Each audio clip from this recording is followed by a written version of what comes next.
ఇట్లనే మొగరి మాట కాదన్న ఆడిదానికి ఒక కష్టకాలం ఎదురైంది. ఏమిటంటే ఒక ఊరు లోపల రాజన్న రాజక్క అని ఇద్దరు మొగలు. అయితే బిడ్డ రాజన్న కొంచెం నోరు మెత్తనోడు, రాజక్క కొంచెం మాటకారిది బిడ్డ. ఎవరన్నా ఒక్కటంటే 4 గంటలు నోరు మూపిస్తుంది. దాంతో పెట్టుకుంటే బిడ్డ పరికంపతోటి తలగబెట్టుకున్నట్టని వాడకట్టోళ్ళు కూడా భయపడతారు.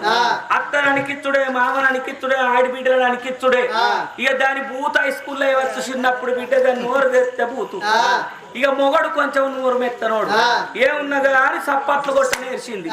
తెల్లవా అందరూ లేచి ఊడి చల్లుకున్నారు. 100 రోజుల పనికి పోయేటోళ్ళు 100 రోజుల పనికి పోతారు, కైకిలు పోయేటోళ్ళు కైకిలు పోతారు.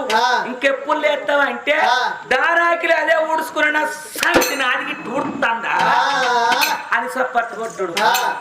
మరి ఇంత ఛాయ్ అన్న పెట్టే ఛాయ్ తాగి నేను పనికన్నా పోతా అంటే కట్ట ఉట్ట